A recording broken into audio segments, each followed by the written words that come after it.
Hi, everyone. I'm Brian Brown, head of CISO Engagement here at Trellix, and I am very honored today to be joined by our partner, EVOTEK. I have Cesar, who's the CEO and founder of the organization, as well as Richard, who's the Director of Security Solutions Engineering with me. Welcome, gentlemen. Great to have you. Glad to be here, Brian. Yeah, thanks. Yeah, thanks for including us. Well, we always love to hear from our very valuable partners like EVOTEK. And as some of you may recall from other sessions that we've done, uh, Trellix's recent Mind of the CISO survey has captured insights from over 500 global CISOs, specifically on the state of operationalizing threat intelligence within their organization. Now, here's the big nugget. The research found that 98% of CISOs face barriers when operationalizing threat intelligence. So, what I'd like to do is ask Cesar and Richard some very important questions about that, specifically coming from their experience. Now, gentlemen, based on your own experiences and what you see from your customers at EVOTEK, why are customers having such a difficult time operationalizing threat intelligence? Give me a little bit of perspective. Perfect. Thank you for that question, Brian. I think one of the reasons that organizations have a tough time operationalizing threat intelligence is that they have a lot of things that they're working on, right? One of the main things that security programs do is trying to identify the signal from the noise. You look at there's entire security spaces around helping to prioritize vulnerabilities, helping to prioritize alerts, helping to prioritize the threats, helping to prioritize the adversaries. It's all of these things are growing exponentially every day. More vulnerabilities, more threats, more attack surfaces, brand new spaces in the security realm. I mean, 5 years ago, no one had to worry about AI security. 15 years ago, no one had to worry about SaaS security, and now they do. So the job is constantly increasing for security teams around the globe. Resources are always tight, both monetary resources and human resources, and so they have to pick and choose where are they going to spend their time. What is going to be the most valuable, the most effective at enhancing their security program? Threat intelligence is a huge part of this, and it ties into all of the things that I've just talked about. Everything within a security program can benefit from a good threat intelligence program. But why are organizations struggling to operationalize this? It's a variety of things. Usually, it's resource limitations, right? But it's time. It's trying to understand of all of the different possible actions that they can take from a security program perspective. Which actions are going to be the most efficient and most effective at the three things that businesses care about, right? Reducing risk, increasing revenue, and reducing costs. And so everyone has different perspectives there. There likely isn't, one right answer for every organization, and that's what makes it difficult. But also, that's what organizations like EVOTEK are here for. We've got people on this team with decades of experience across a variety of industries, a variety of company sizes, a variety of geolocations that have sat in those chairs and seen the problems that have arisen, seen the choices that these leaders of security programs have to make on where to allocate their resources, right? Where to allocate their time, their effort, and what's going to be the most effective for that team. And it's not an easy thing to solve. Every organization is going to be slightly different. And then add on top of that, that sounds daunting in itself, but all of those are variables, and all of those variables are changing constantly. So you may have something figured out today, but that doesn't necessarily mean you've got that same thing figured out tomorrow, right? And you may have the right tool, the right process, the right people for what your organization is facing today. But as we've seen in the business world, in Wall Street, organizations are changing rapidly, especially with the adoption of AI. Organizations that came in one industry may be in 3 or 4 other industries, not that far down the road. So there's a lot of uncertainty. There's a lot of noise where we're trying to search for that signal, and there's not enough resources, there's not enough kind of experience in individual organizations to effectively be able to tackle this without spending specific efforts towards trying to solve this problem. And real quick, Brian, the thing I would actually add is, I liked how Richard talked about time. There's not one group within an organization that doesn't care about security. So there's a lot of people in the cookie jar, and I think we see a lot of clients struggle to make their security policies actionable because it's just not one group anymore. Right. I mean, we talk to finance groups, we talk to marketing groups, we talk to the security group, we talk to the network group, we talk to, almost every department. Security is top of mind nowadays. So it makes it, our companies are struggling to make their security policies actionable. Yeah, I love that. That's great commentary from both of you, and a couple of things that really resonated with me and that we've heard before.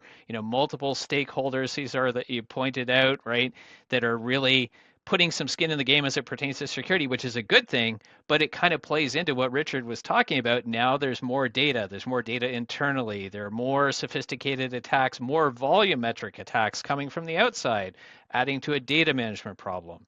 Resources. We always hear about resources, and we all know this, right? We can't find enough skilled people within the realm of cyber to fill all the jobs that we have and quite frankly, all the needs that every organization has. So I love all those points. That's great. But what I really want to do is I want to hear from you gentlemen about 3 ways. Give me 3 bullet points that you specifically at EVOTEK are helping your customers activate threat intelligence more effectively and proactively. What is unique about your approach with threat intelligence that our listeners can take away that says, this is what makes EVOTEK special? Tell me about that. Sure. So one thing I think is about understanding the needs of the organization so that you can choose the right threat intelligence technologies and solutions for your organization. Threat intelligence vendors do a variety of different things. There's structured threat intelligence. There's things like brand protection and takedown services. There's also unstructured threat intelligence around, civil unrest in certain geolocations, or maybe chatter on the dark webs about potential attacks on an organization. So, understanding what the unique needs of your organization are based on what industry you're in, what compliance requirements you may have, what geolocations that you play in, where are your staff located, what is your executive presence, right? We look at a CEO like Elon Musk. He's kind of a polarizing figure with a global name recognition. The threats against him are going to be different than the threats against the CEO of Acme Corp that no one's ever heard of before, right? So understanding what the needs of your organization are and what you're trying to protect is step one to help you find the right solution to try to solve this problem. I think step two is making sure that you are utilizing that threat intelligence broadly across the environment, that you don't just have a feed coming in, but that you're integrating with every tool that can consume threat intelligence information in order to enhance the capabilities of all of those tools. Whether that's a single feed, multiple feeds, standing up a threat intelligence platform or a tip solution, making sure that once you've got that information in, that you're effectively utilizing it across the entirety of the organization as opposed to in just some distinct silos. And I think the third thing, probably the most important, and goes back to what I was talking about earlier, is governance, right?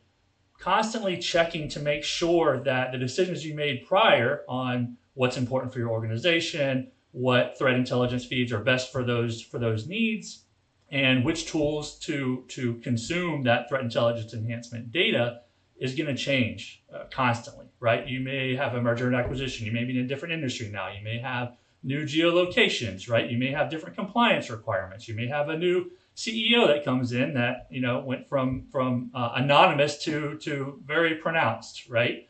And so all of those things are constantly changing, and so you need to have kind of periodic checks on the decisions you've made in the past, and are those still relevant and effective decisions moving forward? Because again, these things change constantly. Yeah, I think the part I would add, Brian, on this, I think Richard did a really good job of really putting the right wrapper around it. But I'm still, EVOTEK's about a little over 11 years now. I'm still surprised on the amount of times that we go into an environment and they don't really understand all the tools that they actually own, right? If you talk to Canalys or you talk to Gartner, most of the large enterprise are only using 20% of the functionality of a tool set. And there are so many times and I told this recently to a group. There's times that we go in and they might have 5 different antivirus solutions and they don't even know that they have them, right? And us, a lot of times we just go in and we try to understand, all the products and solutions they own, and try to understand, are they getting the best use out of them? And then the other thing is we also spend a good amount of time with not just the company itself, but the board, because they have their own security needs and challenges. And, really being able to, I think Richard said it, really understanding what their requirements are, but not just a group, the company itself is super important. Yeah, and I think Love one of that. the differentiators with EVOTEK generally is, we're not doing a paper exercise. This isn't theory. We hire practitioners here, right? Some of the most impactful outcomes that we've been able to create for our clients come from our executive advisory team, who I refer to as kind of recovering CISOs. But it makes a huge difference to speak with someone and to get guidance from someone who's seen that, who's done that, who's been there, versus someone who's read all the books on it and lectured, all of the classes on that thing, but never actually encountered those problems and the restraints that you have when trying to solve those problems. Yeah, no, that's great. And I love that. I heard figure out what you need at every part of the business. Figure out how to use intelligence everywhere and figure out, you know, how effective is your tooling? What can you do with it? And make sure you're getting the best utilization out of it. I mean, if you're helping your customers do that at EVOTEK, kudos to you. Those are hugely impactful things, especially as it pertains to a threat intelligence program. Love it. Very good input. Really appreciate the time, Cesar and Richard, from both of you today for this session. Special thanks to you and everyone at EVOTEK for being such a great partner to us. And we really look forward to seeing you again on future sessions here with Trellix. Thank you very much. Appreciate your time. Take care. Thanks, Thank you, Brian. Brian.